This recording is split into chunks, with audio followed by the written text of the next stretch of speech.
Hey guys, it's Frances, and I just recently started a new series on my channel that I called, I think we decided to call it Stamping My Stash. And in this series, I'm going to be stamping all my regular polishes.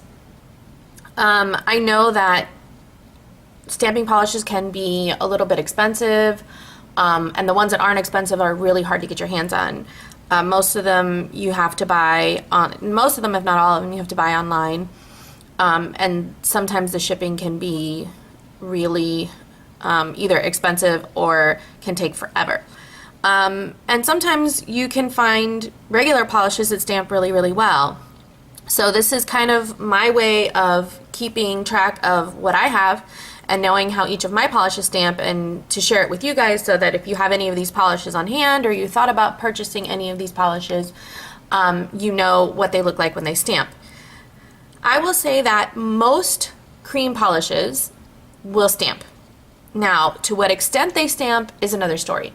So you can find cream polishes that will stamp, but they may not stamp as opaquely as you would like them to. It's all depending on what you are looking for in a stamping polish. And sometimes them not stamping very opaquely at all might be a bonus because you might want a subtle background. So it's nice to know what you have and how it will stamp so you know how you can use it in the future. So for today, I'm going to be stamping all my Five Below polishes.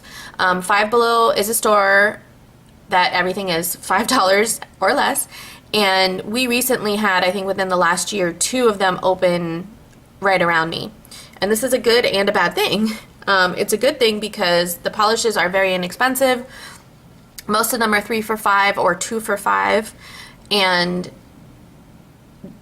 they're easy to come by if you have them in your area. Now, on the flip side of that,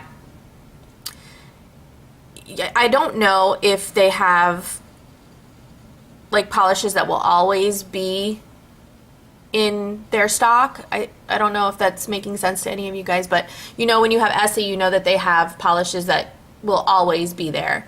And then they'll have seasonal polishes or limited edition polishes. I don't know as far as Fresh Paints and Funky Fingers go, and those are the 2 brands that you'll find exclusively at Five Below. They also carry Wet n Wild and some Sinful Colors too, but these are the 2 polishes that I've only ever been able to find there. And I know for a fact that these 2 stamp very, very well. This is Dark Night and Gesso or Gesso, and that's their black and white. And if you guys have been watching me for any period of time, then you know that these are my go-to stamping black and white polishes. They are opaque and fantastic, and I will stamp them for you in this video. And I feel like I'm rambling and I'm getting a little long, so what I'm going to do is I'm going to stamp all these for you. I'm going to throw on some music, speed it up a little bit so it doesn't take forever, and then I'll come back with my final thoughts.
Okay, I'm back with my final thoughts. One thing I forgot to mention to you guys is that what I'm using here is chalkboard tape, and that gives you an idea of how it stamps over black as well as how it stamps over white. I knew some of these were not going to stamp over black, and for the Dark Knight I didn't even bother. But my final thoughts are, some of these they all stamp, right? But some of them stamped really, really well. I think these metallics probably stamped some of the best, and obviously the black and white, like I told you, they stamp amazing. But some of these things I wasn't expecting are these cool, look at the difference in color. I'll bring you in. Look at the difference in color for all the Rave. It's very, very pink. It's a corally color, and it's got like a glitter, not a glitter, but like a shift of color to it when you look at it in the bottle. And look how cool it is. It's really pink over the white, but it's got and like that orangey part of the coral over the black, which is really neat. And then the Salty Kisses one, it's really subtle, but when you move it in the light, it's gorgeous. Same thing with this Moonstone. The Moonstone has a really cool kind of opalescent effect over the black. You can't hardly see it over the white, but over the black. I don't know if the camera's picking it up. Let me see if I can bring it in and move it. My tripod is in the way. And another one that did that was these metallics. The Madly in Love didn't really show up, and this is almost white. But I think I can definitely use all of these in some way, shape, or form in my nail art. So what I will do is I will link the previous video, not just the previous video, but the previous, I put them all in a, so I put them all in a playlist, and I will link that on the video somewhere, you know, up in the corner, and I will also link it in the description below, as well as I'll list the paints for you, the nail polishes for you. I think you can get Dark Knight online. If I can find a link for that, I'll put it, but the other colors, you kind of have to catch them when they're in the store, so it's a lot harder to link for you guys. But anyway, thank you guys so much for spending your time with me. Thank you for watching, and I hope to see you guys again next time. Bye.